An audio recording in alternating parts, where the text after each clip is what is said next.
তাদেরকে বদল করে তোমাদের উপরে আমি আল্লাহ দিয়ে দেব, কিচ্ছু করতে পারবা না, তাদের কোনো ক্ষতি তোমরা করতে পারবা না। সুতরাং এই মুখে মুখে যা বলছেন এ পর্যন্ত থাক, কিচ্ছু করতে পারবেন না। এ ভরসা আমাদের আল্লাহর উপরে নেই। এখন আমাদের দোয়া করার দরকার, চিন্তা করা দরকার, অ্যাক্টিভিটিস বাড়ানো দরকার। আল্লাহ যেন ওই যে দলটাকে ভালোবাসে, যাদেরকে অতি শীঘ্রই নিয়ে এসে রাষ্ট্রের শাসন ক্ষমতা আল্লাহ দান করবে, ওই জায়গায় যেন আমাদেরকেও কবুল করে।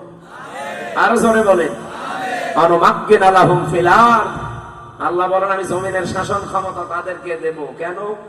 অনুরিয়া ফিরআউনা ওয়া হামানা ওয়া জুনুদাহুমা মিনহুম মা কানু ইয়াহদারুন। আমি ফেরাউনকে, হামানকে আর তার সৈন্যবাহিনী, তাদের দলের লোককে আমি দেখাতে চাই যে যেই মুসা নবীর দলকে সবচাইতে বেশি ভয় করবে, তাদেরকে আমি জানিয়ে জমিনের শাসন ক্ষমতা দিয়ে তোমাদেরকে দেখালাম। সে আল্লাহ এখন আর নেই। সুতরাং ওই হাজার হাজার বছর আগে মুসা নবীকে আল্লাহ যদি দিতে পারেন ফেরাউনকে, হামানকে দেখাতে, আজও পৃথিবীর বিশ্বে যারা লেডি ফেরাউন, হামান, এদেরকেও আল্লাহ দেখাবে। কথা বলেন না কেন? 54.5 বছরে সবচেয়ে বেশি ভয় পেয়েছে যাদের, আমার তো মনে হচ্ছে এখন তাদেরকে আল্লাহ নির্বাচিত করছে। তাই আপনি দেখান আগস্টের 5 তারিখের আগের রিপোর্ট দেখেন, এই দেশে মাত্র 100 জনের 15 জন বলতো আমরা ইসলাম এই দেশে চাই, তার ভেতরে আজাদ সাহেব একজন। এইরকম মানুষ মাত্র 100 জনের 15 জন। আর এপ্রিলের 1 তারিখে রিপোর্ট এসেছে 1 মাসে বাংলাদেশে এখন 100 জনের 66 জন মানুষ বলছে আমরা ইসলামের দেশে চাই। কোথা থেকে কোথায় গেছে আপনি টের পাচ্ছেন? এমনি দাদা হাত নমো করে নমস্কার করছে, মাথা খারাপ হয়ে গেছে। কয়েকদিন পরে দেখবেন দাদা ধুতিও পিটে গেছে। কারণ এদেশে 100 জনের 15 থেকে যদি 66 চলে আসে, আমি এগুলো বানাইনি, আন্তর্জাতিক রিপোর্ট, তাও খ্রিস্টানদের দেওয়া। 100 জনের 66 জন মানুষ যদি বাংলাদেশে এখন বলে, গোবিন্দ পরামানিক পর্যন্ত বলিস যে আমরা এই দেশে যদি ইসলাম আসে নিরাপদে থাকতে পারবো, সে একজন হিন্দু মানুষ। এজন্য আমার বিশ্বাস যদি সত্যি এই দেশে 8 মাসের অবস্থায় যদি এই দাঁড়ায়, আর কিছুদিন যেতে দেন, এদেশের 100 জনের 100 জন মানুষ বলবে আমরা এই দেশে রাষ্ট্রীয়ভাবে ইসলাম চাই। আমরা চাই না। চাইতে হলে যে আয়াত পড়েছি, এই আয়াতের পরবর্তী আমার তেলাওয়াতকৃত আয়াত যেটা সূরা মায়েদা 55 নম্বর আয়াত, যার তার সাথে বন্ধুত্ব করা যাবে না, যার তার সাথে মেশা যাবে না, যার তার সাথে মিলমিশ রাখা যাবে না। কার সাথে রাখবেন? আল্লাহর নির্দেশ। এবার শুনে নাকি চলে যাবেন?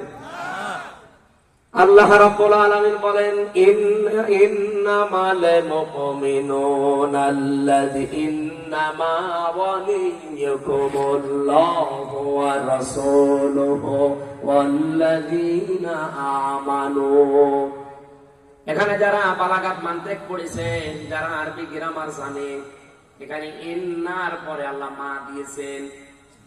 ইন্নার পরে পড়া কোরআনে, হাদিসে, আরবি পত্রিকা পড়তে গেলে যেখানে দেখবেন যে ইন্নার পরে মা এসেছে, তখন আপনি বাংলা অর্থ বের করবেন এটা যে একমাত্র, কেবলমাত্র, শুধুমাত্র। আল্লাহ বলেন একমাত্র, কেবলমাত্র, শুধুমাত্র। আমার মনে হয় এটা তো ক্লিয়ার হওয়ার কথা। হাজার হাজার বার এই শব্দটা কোরআনে এসেছে, এই একটা শব্দ ক্লিয়ার হয়ে যান। ইন্নার পরে মা আসলে, ইন্না মানে অবশ্য, আর মা যখন যোগ হবে ইন্না মা, তখন বাংলা অর্থ দাঁড়াবে কি? কেবলমাত্র, শুধুমাত্র, একমাত্র। এটা মনে থাকবে তো? যেখানে আসবে সেখানে আপনি এইভাবে অর্থ বাংলায় মিলিয়ে দেবেন। ওই যে বলিন্না মা আনা বাশারুম মিসলুকুম, হে নবী আপনি বলেন যে কেবলমাত্র, শুধুমাত্র, একমাত্র আমি তোমাদের মতো মানুষ। পার্থক্য আছে। ইউহা ইলাইয়া, আমার প্রতি ওহী আসে, তোমাদের প্রতি আসে না। এতটুকু পার্থক্য আমাদের। এই যে ইন্নামা সেখানে দেখবেন এরকম পড়া কোরআনে, সেখানে বাংলা অর্থ বের করতে পারবেন তো? কি বলেন? কেবলমাত্র বলেন, বলেন, শুধুমাত্র, একমাত্র। আল্লাহ এখানে শুরু করেছেন ইন্না মা দিয়ে। আল্লাহ বলেন একমাত্র, কেবলমাত্র, শুধুমাত্র।